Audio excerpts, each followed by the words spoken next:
Everybody, welcome to the Poycast. My name is Poy Dog, and today's video is brought to you by Function Autosport, located in Punta Gorda, Florida. Definitely look them up on Facebook and Instagram. Reach out through the messenger and get yourself hooked up with some really high quality sim gear. And if you need any real life racing stuff, definitely look up Shane and he'll get you hooked up. Today's video is going to be kicking off a series that I'm going to do.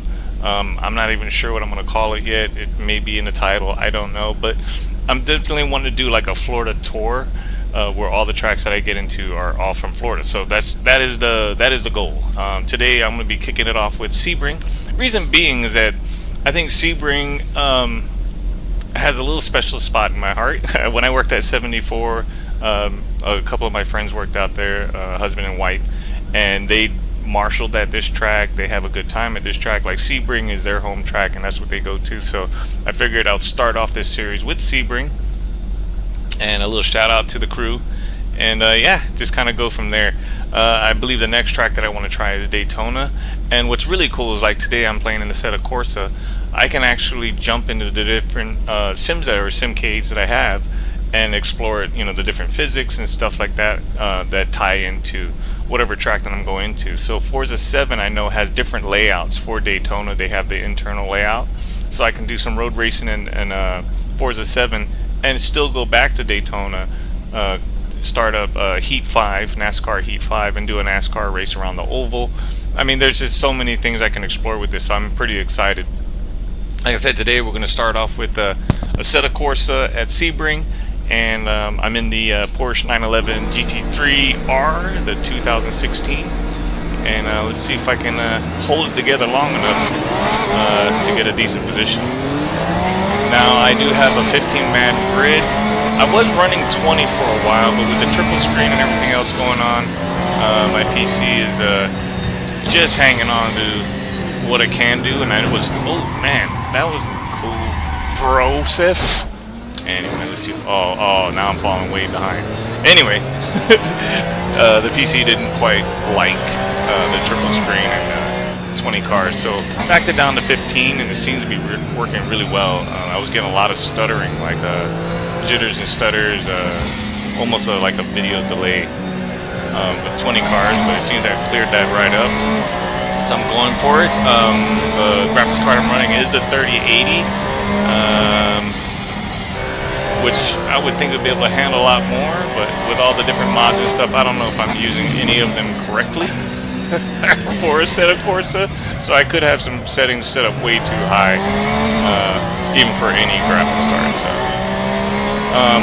I did find Assetto Corsa, or one of the mod pages for Sebring. I did go through a couple of the Sebring tracks. There was a few that are just underdeveloped. They're just underdeveloped, and I believe that this is either a beta version or a new mod creator sticking their feet in the water, seeing what they can do. Hopefully they can handle the abuse that you'll take from the community when you do mods and stuff for tracks. I did tracks for Reflex and MX Simulator for a long time. In my first few tracks, I got hammered, trolled really hard. Because they were terrible. They were terrible. And you take that criticism and you roll with it and just try to improve. And that's what the end of my little track creation run there. The last few tracks I did were pretty damn good. And in fact, it translated well over to real life because I had listened to people and understood and really kind of learned how to translate flow into a track because of that. So it helped me a lot in real life as well. But today, yeah, Sebring. It's just weird because I was playing Sebring and I'm like, Sebring's like an hour and a half, maybe 2 hours if traffic's bad away from me. And I'm like, why haven't I done a lot of Florida tracks? Like I fell in love with the Nürburgring, the Nordschleife, Schleifen, whatever. I fell in love with that track and was doing that one quite a bit. And then, of course, I had to go to Imola, and I had to do Spa, and Brands Hatch become like my second favorite track. And it's just, I never stopped and went, hey, why don't you race some Florida tracks? I mean, you got a chance to race them and have fun on them and actually go to an event that's, you know, within your state. So yeah, Daytona, Sebring, and I believe there was a Miami track back in the day. I don't hear much of it now, and then again, I'm new to the motorsports, so it may still exist, but it may have also shut down. I kind of got that feeling.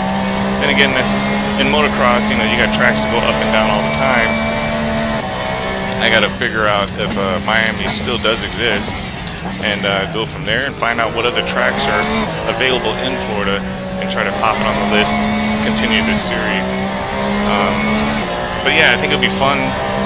One, to be able to get on here and race them all, and then later to update the series, I can basically go to an actual event at these tracks, get some real life, and kind of combine it with. I mean, I'm not going to race it, but definitely go and watch an event, and just combine all of it together. So we'll start off with just exploring what tracks are available in the sim games or simulate games, whatever games I decide to explore it in, and like I said, to explore the different physics and what's fun, what's not, what feels the best or what looks the best. And right now, I'm really stoked with how Sebring is in Assetto Corsa. I need to get the mod information. That's something I'm slacking on. And as somebody that used to create tracks and stuff, I know I would appreciate somebody throwing up my name saying, hey, this person made this track and it's really good. So maybe I'll put it down in the description, maybe even a link if I can remember where I got this one from.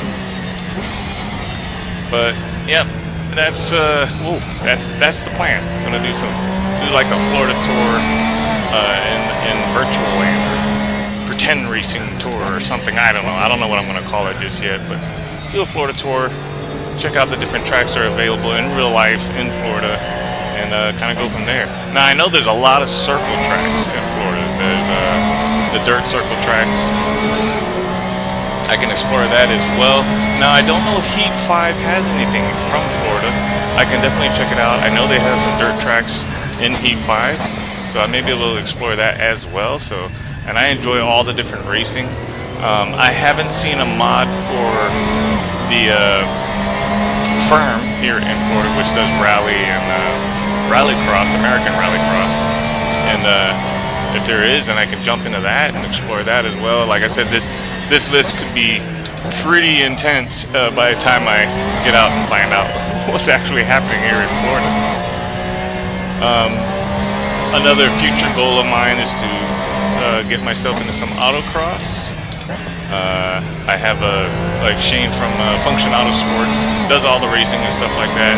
He has a driver that does Pikes Peak, so I mean, if there's anybody to learn how to get into doing this kind of stuff, I'm sure Shane will be the man to talk to.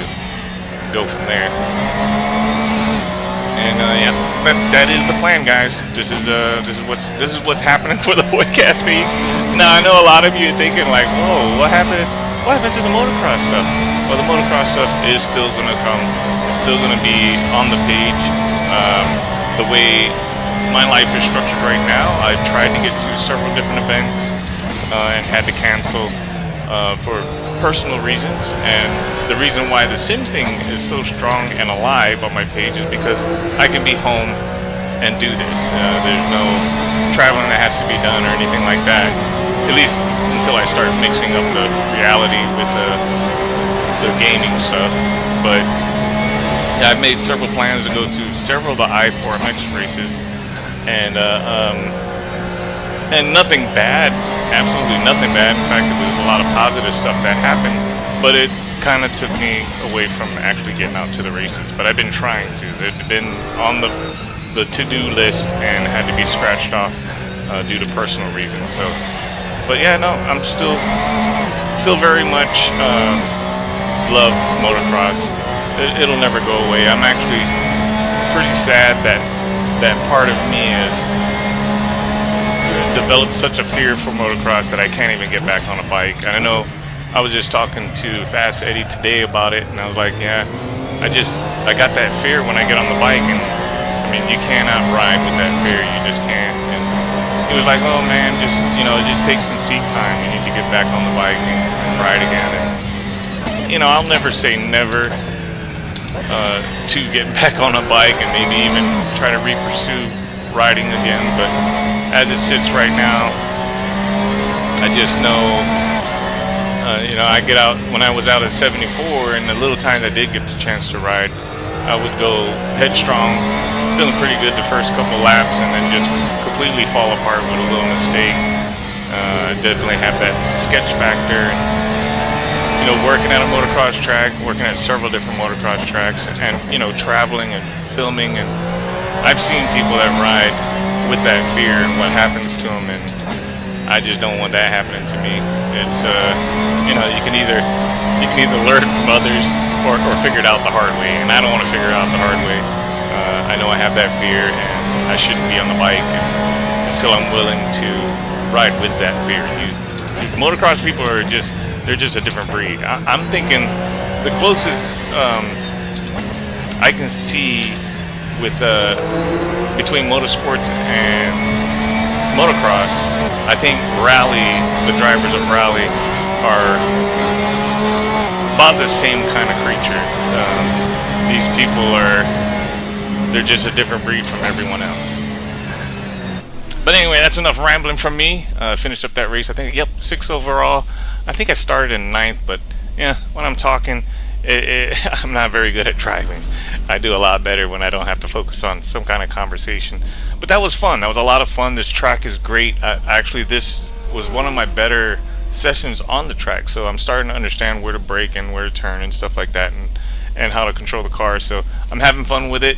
Looking forward to the next video, which, like I said, is going to be Daytona. I don't know how I'm going to present it yet. Like, I can start in Heat 5, or NASCAR Heat 5, do the oval first, and then come back in Forza 7 and do the road course, or even what I think they have a rally course at Daytona, so I might do that one.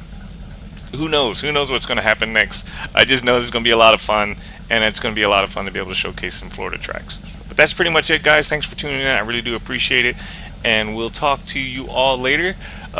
Just a friendly reminder, man, definitely check out Function Autosport. If you want to do anything with the sim stuff, especially, reach out to me, man. He's got pretty much everything that I want and would ever want between Thrustmaster and Fanatec, which Thrustmaster would probably be your entry level. Fanatec has dropped a lot of prices on their direct drives, and you got to get in there and check it out. We got like 7 different rigs set up, triple screen, single screen. You can just kind of sit in it, feel it out, see if it's for you, and walk home with your full setup rig.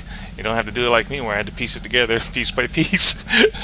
It'll cost you a little bit, don't get me wrong, but I mean, you'll save a lot more money doing it all in one package deal and just be done with it, and then focus on driving, getting better into driving, and finding out what sim you want to kind of get yourself into. But that's pretty much it, guys. Once again, check out Function Autosport, and thanks for joining me today. We'll talk to you later. Aloha.